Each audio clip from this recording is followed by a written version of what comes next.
Hello guys, welcome back to my YouTube channel. I hope you guys are doing well. तो आज की video में मैं बात करूंगी कुछ ऐसी जॉब मिस्टेक्स के बारे में जो बहुत से लोग करते हैं, जिनकी वजह से उन्हें जॉब नहीं मिल पाती। तो 2026 अभी शुरू होने वाला है और कनाडा का जॉब मार्केट भी पिछले कुछ टाइम से बहुत चेंज हुआ है। तो मुझे लगता है ये परफेक्ट टाइम है कि हम लोग जॉब मिस्टेक्स को फिर से रिवाइज करें, और आज की वीडियो में मैं यही चीजें डिस्कस करूंगी। So without any delay let's start the video. तो पहली मिस्टेक जिसके बारे में हम लोग बात करेंगे वो है using the same resume for all the jobs. तो जब भी आप किसी जॉब को अप्लाई करते हो तो उस जॉब की रिक्वायरमेंट आपने देखनी होती है कि जॉब रिक्वायरमेंट क्या है, उसी की अकॉर्डिंग आपको अपना जो रेज्यूमे है वो ऑल्टर करना पड़ता है। तो ये ऐसा है कि जितनी भी जॉब के लिए आप अप्लाई करोगे उतनी ही बार आपको अपना रेज्यूमे जो ऑल्टर करना पड़ेगा। तो अगर आप ये करते हो तो आपके जो जॉब लेने के चांसेस हैं वो बाकी लोगों के कंपैरिजन बहुत ज़्यादा बढ़ जाते हैं, जो लोग सेम ही रेज्यूमे डाले जा रहे हैं हर एक जॉब एप्लीकेशन के लिए। तो ये चीज़ें सही नहीं है। अभी तो बहुत सी लोगों ने अवेयरनेस दी है लोगों को कि ATS वगैरह होता है ना, एप्लीकेशन ट्रैकिंग सिस्टम, जिसमें वो लोग रेज्यूमे डालते हैं और उनको पता चल जाता है कि कौन सा रेज्यूमे जो मैच करता है और कौन सा नहीं करता है। तो अपने रेज्यूमे को मैच करवाने के लिए आपको रिक्वायरमेंट के अकॉर्डिंग ही अपने रेज्यूमे को ऑल्टर करना पड़ेगा। तो अभी तो AI आ चुकी है हर जगह पे, तो ATS और भी ज़्यादा स्ट्रांग होने वाला है। तो अभी तो वो और भी जो है एक्यूरेसी से आपके रेज्यूमेस को सेपरेट करेगा बाकी रेज्यूमेस से। तो आपने क्या करना है, आपने भी AI की हेल्प से ही अपने रेज्यूमेस को ऑल्टर करना है। ज़्यादा आपको जो दिमाग लगाने की ज़रूरत नहीं है। जो भी रिक्वायरमेंट मेंशन होती हैं तो उनको आप कॉपी पेस्ट करो चैट GPT में, या फिर कोई भी सॉफ्टवेयर जो AI का हो उसको आप ढूंढो ऑनलाइन और उसमें आप अपना रेज्यूमे डालो, ताकि वो आपका रेज्यूमे आपके अकॉर्डिंग आपको बना के दे सके, राइट। तो उसमें आप अपना जो पहले का बना हुआ रेज्यूमे है वो भी डाल सकते हो, और चैट GPT या फिर किसी भी AI जो टूल आप यूज़ करेंगे उसको आप बता सकते हो कि मुझे अपना रेज्यूमे इस तरीके से ऑल्टर करना है। और जब आपका रेज्यूमे डन हो जाए और तो उसको आप एक बार खुद से भी चेक करो कि सब कुछ सही है, क्योंकि चैट GPT वगैरह या बाकी AIs वो आपको फॉर्मेट वगैरह सही कर देते हैं, लेकिन फिर भी वो थोड़ा सा ज़्यादा बुकिश सा लगता है। तो उसको आप थोड़ा सा देख लो कि हाँ सही तो लग रहा है ना वो रेज्यूमे। तो वो चीज़ों का आपने बस ध्यान रखना है। और रेज्यूमे बनाना तो आज के टाइम पे बहुत ही ज़्यादा इजी है। तो इस काम में आप थोड़ा सा लेज़ी होना भी छोड़ दो और अपने रेज्यूमेस को हर एक जॉब के अकॉर्डिंग ही ऑल्टर करो, और उसी जॉब के लिए जो आपने रेज्यूमे बनाया है उसको किसी और जॉब के लिए यूज़ ना करो, उसके लिए उसके अकॉर्डिंग रेज्यूमे बनाओ। तो ये सेकंड मिस्टेक है वो है रेफरेंसेस। तो जब भी आप रॉन्ग रेफरेंस देते हो या फिर वीक रेफरेंस देते हो तो आपकी जो एप्लीकेशन है वो सिलेक्ट होके भी डीसिलेक्ट हो जाती है। वीक रेफरेंस होती है कि आपने किसी पुराने काम से उठा के किसी की रेफरेंस डाल दी, या फिर आपने किसी की फेक रेफरेंस डाल दी, या फिर आपने किसी ऐसे बंदे की रेफरेंस डाल दी जो आपको जानता भी नहीं है। तो आई डोंट नो रेफरेंस लोग कैसे उन लोगों को बोल देते हैं कि हमारी रेफरेंस बन जाओ, क्योंकि मैंने जितने भी जगह पे काम किया है वहां पे रेफरेंस एक ऐसी चीज है जो इंसान आपको जानता है वही आपको रेफर कर सकता है। और अगर मैनेजर वगैरह की रेफरेंस होगी तो वो स्ट्रॉन्ग रेफरेंस काउंट की जाती है। तो ऐसे लोगों की अगर आप रेफरेंस दोगे तो आप ज्यादा जो स्ट्रांगली कैंडिडेट बन के आगे आओगे। तो बहुत से लोगों को मैंने देखा है वो मुझे भी मैसेज करते हैं कि क्या आप हमारी रेफरेंस बन जाओगे, क्या हमें आपकी रेफरेंस डालनी है। तो ऐसा नहीं होता है। मैंने एक वीडियो ऑलरेडी बनाई है रेफरेंस के ऊपर, आप जाके वो देखो, पूरी डिटेल्ड वीडियो है कि कैसे रेफरेंस आपने देनी है। तो ये मिस्टेक आपने अवॉइड करनी है, किसी की भी रेफरेंस उठा के आपने नहीं देनी है। वो चीज़ आपको सिलेक्ट करके भी डीसिलेक्ट कर देगी, आपको वो जॉब नहीं मिलेगी। तो मिस्टेक नंबर 3 है not preparing for your interviews. तो अगर आपको एक बहुत ही अच्छी कंपनी में जॉब मिलती है या फिर एक बहुत ही हाई पेइंग जॉब मिलती है और आपकी इंटरव्यू आपको आ जाती है उस जॉब के लिए, और आप प्रिपेयर नहीं करते, तो बहुत कम चांसेस हैं, कम क्या मैं बोलूँगी ज़ीरो चांसेस हैं कि आपको वो जॉब मिल जाए। तो आपको इन चीज़ों का ध्यान रखना है। अगर आपकी इंटरव्यू निकलती है किसी अच्छी जॉब के लिए तो आपको बहुत ज़्यादा अच्छे से प्रिपेयर करना है, खुद को प्रेजेंट करना है। तो प्रिपेयर आप कैसे कर सकते हो? सबसे बढ़िया तरीका है कि आप मिरर के आगे अपनी इंट्रोडक्शन दो। तो अगर आप मिरर के आगे 1 या 2 मिनट की इंट्रोडक्शन दोगे तो वो चीज़ आपको मेंटली प्रिपेयर करेगी इंटरव्यू देने के लिए। तो बहुत जो अच्छी जॉब्स होती हैं उनकी interview most of the time online होती है, जूम मीटिंग्स में वो इंटरव्यूज़ कंडक्ट करते हैं। तो आपको ऐसा करना है कि अपना कैमरा ऑन करना है फ़ोन का, तो खुद की तरफ देख के, अभी मैं कैमरा की तरफ देख रही हूँ, लेकिन अगर मैं खुद की तरफ देख के बात करूँ तो मैं अपने आप को देख सकती हूँ एंड मैं अपना जेस्चर वगैरह अच्छे से देख सकती हूँ कि मैं अभी स्माइल कर रही हूँ। तो ऐसा अगर आप कैमरा में देख के बोलोगे तो आपका जो कॉन्फिडेंस है वो बढ़ेगा, आपको कैमरा फेस करते टाइम डर बिल्कुल भी नहीं लगेगा।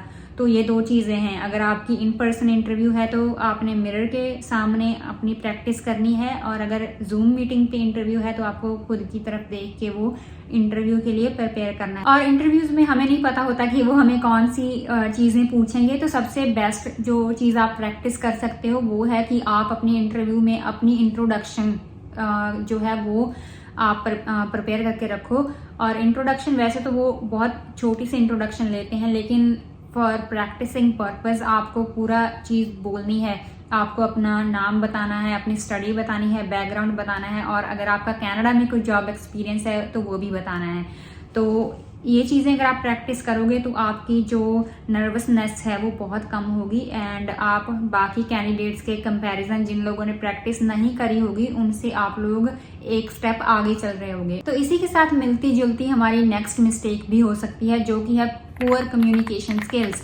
तो अगर आप एक हाई पेइंग जॉब के लिए सर्च कर रहे हो, जैसे कि मेरे पास गवर्नमेंट जॉब है अभी, तो अगर आप भी कोई गवर्नमेंट जॉब ढूंढ रहे हो या फिर बहुत ही ज़्यादा अच्छी जॉब ढूंढ रहे हो कोई मैनेजरियल लेवल की, तो आपके पास बहुत अच्छी कम्युनिकेशन स्किल्स होनी चाहिए।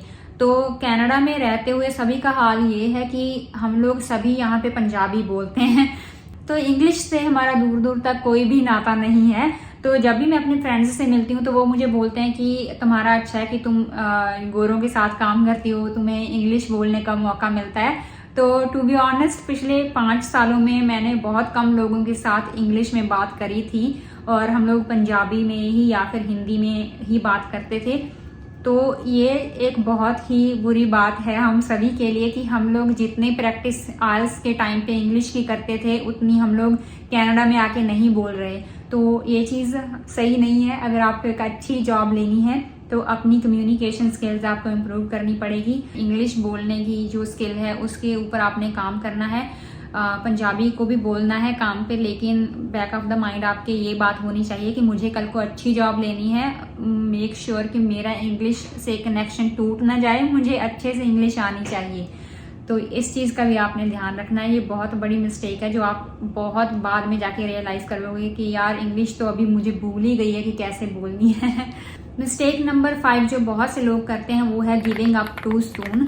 तो अगर आप जॉब्स के लिए अप्लाई करते हो और आप एक पर्टिकुलर जॉब के लिए अप्लाई कर रहे हो जो आपको चाहिए, वो आपको अच्छी लगती है जॉब, आपको लगता है कि वो जॉब ज़्यादा आसान है और ज़्यादा आपको सैलरी भी देती है, और आपने 1-2 बार ट्राई भी किया उस जॉब के लिए और वो जॉब आपको नहीं मिली, और उसके बाद आपने सोचा कि छोड़ो कि और ट्राई करते हैं, तो आपने ऐसा नहीं करना है।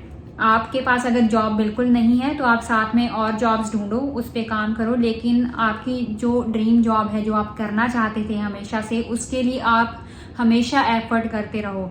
तो जब भी आप अप्लाई करोगे उस जॉब के लिए अगेन एंड अगेन, तो आपको बहुत सी चीज़ें सीखने को मिलेंगी। हो सकता है कि आपकी दूसरी या तीसरी बार में इंटरव्यू क्लियर हो जाए, या फिर कई बार आप हो सकता है रेफरेंस पे स्टक हो जाओ। आपको बहुत सी चीज़ें सीखने को मिलती हैं एक जॉब को जब आप बार बार अप्लाई करते हो, तो एक टाइम पे आके वो जॉब आपको मिल ही जाती है, क्योंकि आप अपनी मिस्टेक्स से सीखते रहते हो कि लास्ट टाइम मैंने इंटरव्यू में ये बोल दिया था, अब की बार मैंने प्रिपेयर किया है, अब की बार मैंने ये चीज़ें नहीं बतानी है, या फिर ये क्वेश्चन मुझसे इसका आंसर गलत बोल दिया गया था तो अभी मैं इसको सही बोलूँगी। ठीक है, तो keep applying for that job जो आप करना चाहते हो। तो do not give up too soon. Canada में कुछ भी इम्पॉसिबल नहीं है, सब चीज़ें पॉसिबल हैं, सभी जॉब्स पॉसिबल हैं। मुझे लगता है कि आपने कनाडा में कोई भी जॉब करनी हो ना और आप अपना माइंडसेट उस पर लगा दोगे तो विद इन 6 मंथ आप वो जॉब ले लोगे। इतना ईजी है कनाडा में कोई भी जॉब लेना जो आप करना चाहते हो जिंदगी में।